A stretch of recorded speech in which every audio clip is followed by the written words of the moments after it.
सभी विद्यार्थियों को नमस्कार। कक्षा 12 राजनीति विज्ञान विषय में अपन जो सेकंड लेसन की चर्चा कर रहे थे, इस सेकंड लेसन में आज ये अपना लास्ट वीडियो या लास्ट पार्ट है। आज अपना ये कंप्लीट हो जाएगा, थोड़ा सा लेसन और बचा है। तो इसमें देखो, मैंने लास्ट क्लास में भी आपको बताया था कि ये जो सोवियत संघ का पतन हुआ, अब विश्व में केवल एक ही महाशक्ति बची है, कौन सी? अमेरिका। तो इसको लेकर भारत पर क्या प्रभाव पड़ा है, उसी की चर्चा करनी है अपने को आज की क्लास में। तो पहला प्रश्न है, इसका मतलब समझना आप, दूसरी दुनिया। दूसरी दुनिया का मतलब जो सोवियत संघ की जो दुनिया थी, मतलब जो साम्यवादी देशों का गुट था, उसे अपन कौन सी दुनिया कहते हैं? दूसरी दुनिया। तो दूसरी दुनिया का पतन हुआ, दूसरी दुनिया का विघटन हुआ। उसके बाद भारत को अपनी विदेश नीति बदलनी चाहिए क्या? और रूस जैसे परंपरागत मित्र की जगह संयुक्त राज्य अमेरिका से दोस्ती करनी चाहिए। अगर आप इस कथन से सहमत हो तो पक्ष में भी तर्क देना है। फिर अपने को लगेगा कि अपन इस कथन से सहमत नहीं है, मतलब इसके विपक्ष में भी अपने को तर्क देने पड़ेंगे। तो पहले अपन बात कर लेते हैं पक्ष में तर्क, और उसके बाद में अपन बात करेंगे विपक्ष में तर्क। तो पहले अपन पक्ष की बात करें। कथन अपने से ये कह रहा है कि भाई दूसरी दुनिया का पतन हो गया, मतलब सोवियत संघ का तो पतन हो गया, उसका तो विघटन हो चुका है। 15 देश थे, वो सारे बिखर चुके हैं। अब विश्व में एक ही मात्र महाशक्ति है, अमेरिका। तो क्या अपने को उसके साथ संबंध बढ़ाने चाहिए? तो बिल्कुल अपन पक्ष में ये कहेंगे कि पक्ष में पहला तर्क तो अपन ये देंगे कि भाई दूसरी दुनिया के विघटन के बाद अब केवल एक ही महाशक्ति है, और वो महाशक्ति कौन सी है? अमेरिका।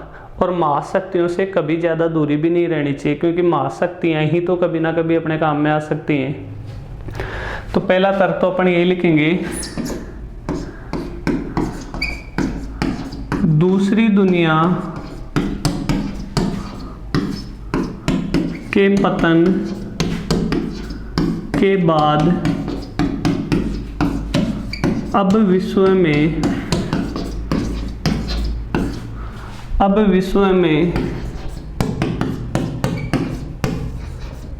एकमात्र महाशक्ति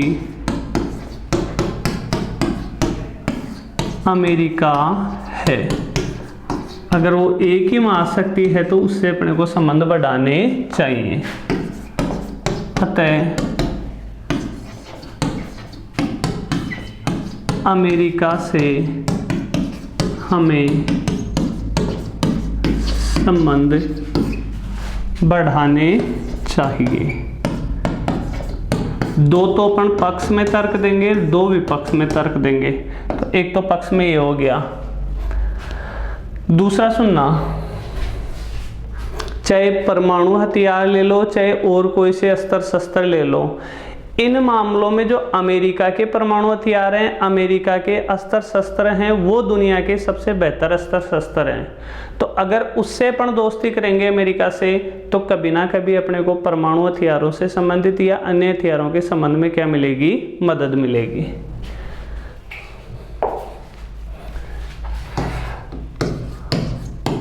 तो दूसरा पक्ष में तर्क देंगे अपन, अमेरिका के परमाणु हथियार व अस्त्र शस्त्र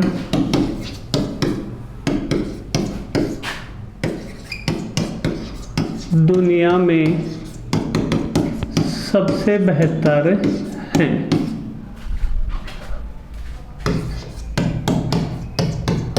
सबसे बेहतर हैं, जो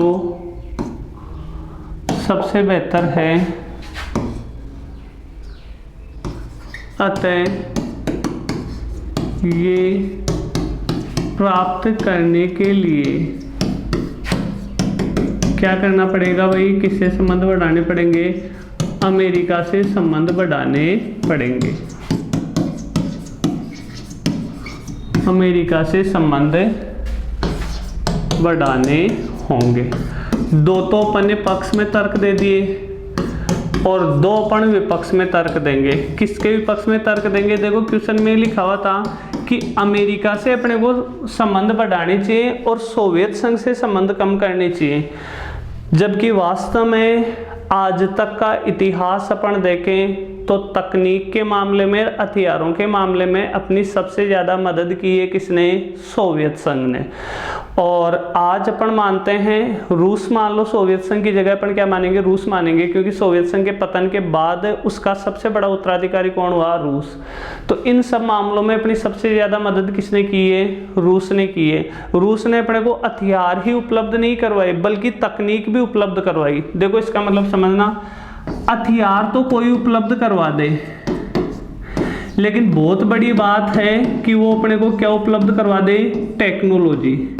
जैसे मैंने आपको बंदूक दे दी, बंदूक देने के बदले पैसा ले लिया, मैंने आप लोगों में बहुत बड़ा एहसान नहीं किया, लेकिन मैं आपको टेक्नोलॉजी उपलब्ध करवा दूं, वो तकनीक बता दूं कि भाई इस बंदूक का निर्माण कैसे होता है, परमानेंट काम हुआ कि नहीं हुआ आपका।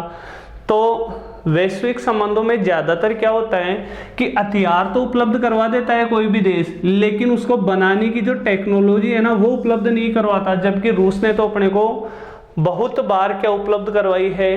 तकनीक उपलब्ध करवाई है। और जो देश अपने लिए इतना कुछ कर चुका है, क्या अपने को उससे संबंध तोड़ने चाहिए? नहीं तोड़ने चाहिए। तो विपक्ष में अपन पहला तर्क तो यही लेंगे, रूस ने हमें केवल, रूस ने हमें आवश्यकता के समय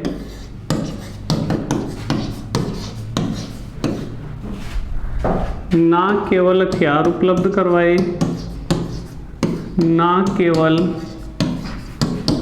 हथियार उपलब्ध करवाए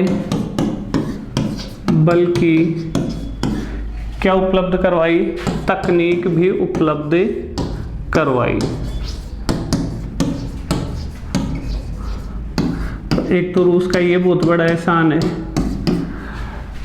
दूसरा अपन बात करें 1971 में जब हमारे ऊपर संकट आया था, मतलब 1971 में आपको याद हो तो भारत और पाकिस्तान के बीच युद्ध हुआ था। उस समय पाकिस्तान का झुकाव था पूरी तरह अमेरिका की ओर। अमेरिका पाकिस्तान की मदद के लिए तैयार हो गया था। ऐसे समय भारत की मदद की थी किसने? सोवियत संघ ने। मतलब सोवियत संघ जिसे आज अपन रूस के रूप में देख रहे हैं, सोवियत संघ ने हमारी मदद की थी। मदद ही नहीं की थी बल्कि 1971 में सोवियत संघ ने भारत के साथ मित्रता की भी संधि की थी कि भाई हम आपके साथ क्या निभाएंगे? मित्रता निभाएंगे।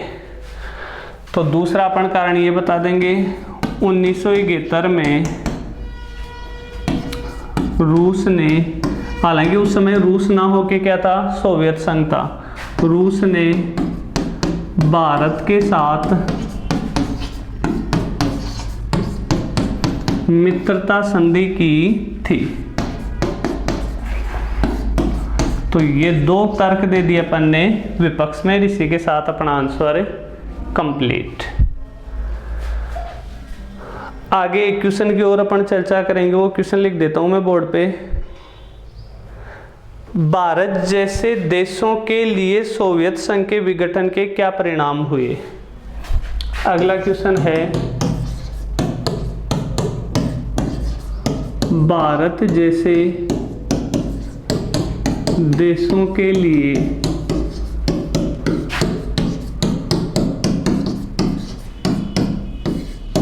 सोवियत संघ के विघटन के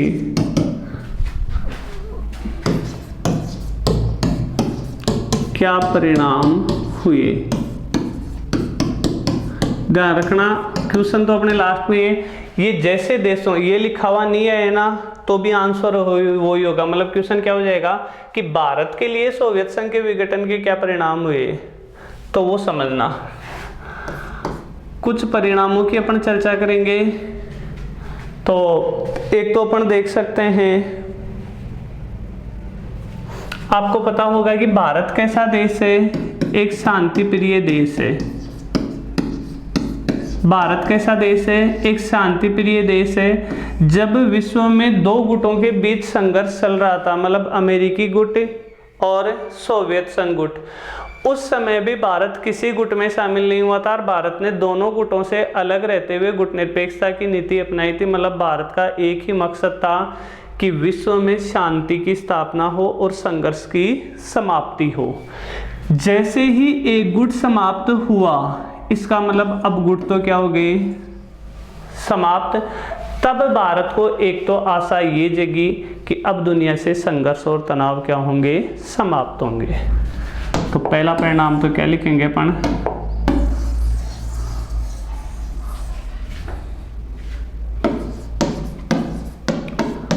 अब भारत को यह आशा जगी कि दुनिया से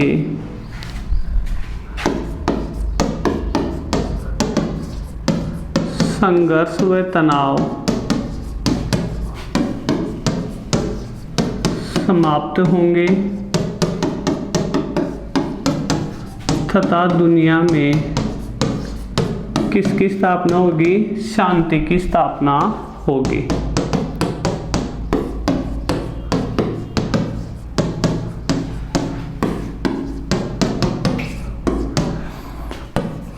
अब दूसरा, सोवियत संघ के विघटन के बाद भारत ने अपने संबंधों को बढ़ावा दिया किसके साथ, अमेरिका के साथ। मतलब सोवियत संघ के विघटन के बाद भारत ने अमेरिका के साथ राजनीतिक संबंधों को बढ़ावा दिया। भारत ने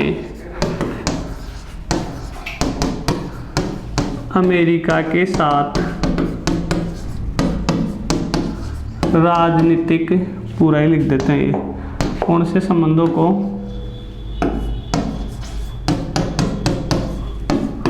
राजनीतिक संबंधों को बढ़ावा दिया। एक अपन ये लिख लेंगे। और अगले परिणाम की अपन चर्चा करें। तीसरा पॉइंट, 1991 में ही भारत ने पूंजीवादी व्यवस्था को अपनाते हुए एलपीजी की अवधारणा को अपनाया। 1991 में जब सोवियत संघ का पतन हुआ था, विघटन हुआ था, उसी साल की बात है, भारत ने पूंजीवादी व्यवस्था को अपनाते हुए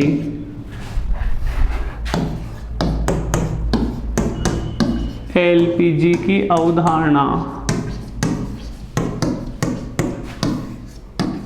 को अपनाया। एलपीजी का मतलब क्या होता है, लिबरलाइजेशन, मतलब उदारीकरण। हालांकि ज़्यादा डिटेल से अपन चर्चा करेंगे नहीं इन वर्डों के बारे में।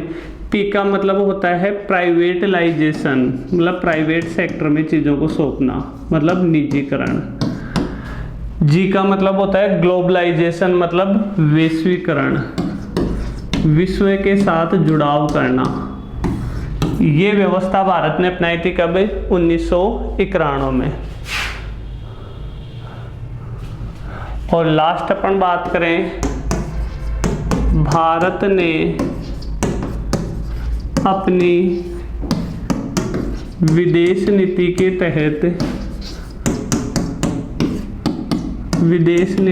तहत उन सभी देशों के साथ अलग से संबंध स्थापित किए जो किससे अलग हुए थे, सोवियत संघ से अलग हुए थे।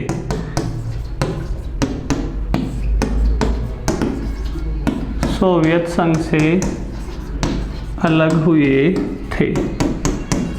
ये भारत की विदेश नीति में क्या हुए थे, कुछ चेंजिंग हुए थे।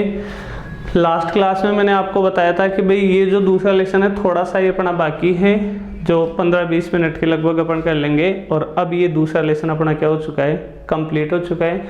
और नेक्स्ट क्लास में अपन चर्चा करेंगे लेसन नंबर 3 की। तब तक के लिए धन्यवाद। जय हिंद, जय भारत।